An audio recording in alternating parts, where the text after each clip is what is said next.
Bismillah, Assalamualaikum warahmatullahi wabarakatuh. Untuk kesempatan kali ini kita akan membahas kajian oleh Ustadz Riza Basalamah mengenai zodiak.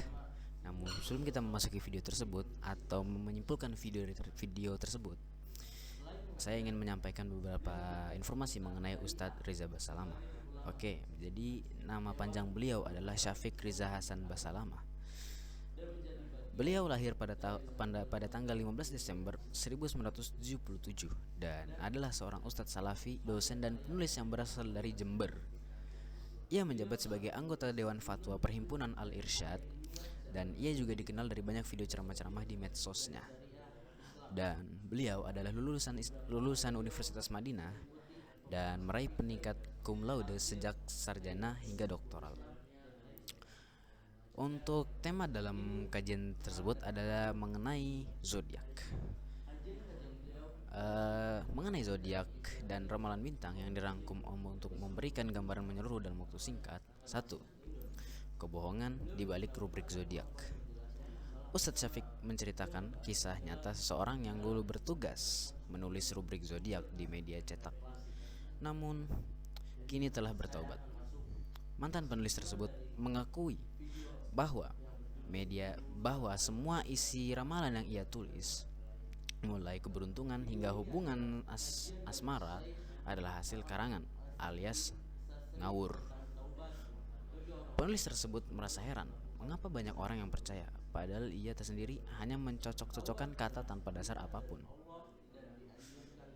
Kedua, yaitu adalah psikologi mencocok-cocokkan.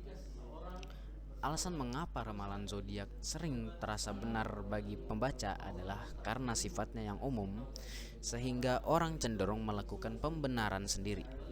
Misalnya, jika zodiak meramalkan hubungan asmara sedang berantakan, pembaca yang kebetulan sedang mengalami masalah akan langsung merasa ramalan itu akurat, padahal hanyalah sebuah kebetulan yang disengaja.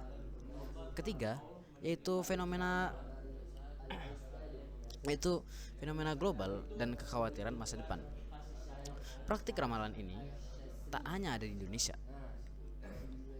tetapi merupakan fenomena global. Ustadz Syafiq menceritakan pengalamannya saat di Spanyol, di mana ia melihat acara TV serupa yang menggunakan bola kristal atau kartu. Hal ini terjadi karena manusia secara alami memiliki kekhawatiran hidup terhadap masa depan atau merasa perlu mencari kepastian meskipun dari sumber yang salah. Keempat adalah penipuan para orang pintar. Ustadz menyoroti istilah orang pintar yang sering digunakan untuk merujuk paranormal atau dukun. Ada bahasa Arabnya kahin. Ironisnya, banyak orang bodoh yang bisa kita sebut sebagai orang yang tidak menggunakan akalnya yang mendatangi mereka.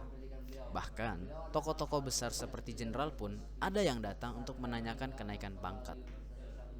Mantan dukun yang bertaubat mengakui bahwasannya mereka hanya memberi jawaban yang menyenangkan telinga klien agar mendapatkan uang atau fulus. Bahasa Arabnya fulus. Yang kelima adalah ketidaklogisan peramal. Poin penting yang ditekankan adalah jika peramal tersebut benar-benar mengetahui masa depan yang gaib, seharusnya mereka sendiri tidak akan hidup susah. Kenyataannya, banyak dari mereka yang hidupnya sulit atau bergantung pada uang dari klien. Ustadz menegaskan bahwa tidak ada yang tahu perkara gaib kecuali Allah Subhanahu wa Ta'ala, sehingga mempercayai ramalan adalah bentuk kesia-siaan. Fenomena kepercayaan masyarakat terhadap zodiak dijelaskan sebagai hasil dari proses psikologis mencocok-cocokkan ketika seseorang membaca ramalan yang bersifat umum, seperti hubungan asmara yang sedang berantakan atau keuangan yang sedang menipis. Mereka cenderung mengaitkannya dengan masalah pribadi yang kebetulan sedang dialami. Hal inilah yang menciptakan ilusi seolah-olah ramalan tersebut akurat, padahal hanyalah pertanyaan umum yang bisa terjadi pada siapapun dan kapanpun. Terungkap fakta mengejutkan dari para peramal yang telah bertaubat bahwa klien mereka mencakup berbagai kalangan, termasuk para penjabat tinggi seperti jenderal, Para jenderal menanyakan hal-hal seperti peluang kenaikan pangkat atau karir. Para peramal ini biasanya memberikan jawaban yang menenangkan hati klien atau masih banyak lainnya contohnya.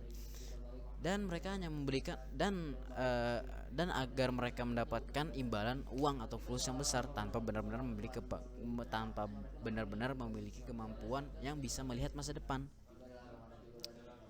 Sebagai penutup, Ustadz Syafiq memberikan sebuah argumen logis yang sangat telak. Jika peramal itu benar mengetahui perkara gaib dan masa depan, seharusnya mereka tidak hidup dalam kesulitan atau bergantung pada uang orang lain. Mereka pasti akan menggunakan pengetahuan tersebut untuk memenangkan keberuntungan bagi diri mereka sendiri. Kenyataan bahwa tidak ada yang perlu tahu perkara gaib kecuali Allah Subhanahu wa taala haruslah menjadi pegangan utama bagi setiap muslim agar terhindar dari kesesatan atau ramalan bintang. Ya, mungkin untuk kesimpulan dari kajian Ustadz Syafiq Basalamah kali ini mungkin sampai sini saja, karena berikut adalah hal yang bisa Ana sampaikan.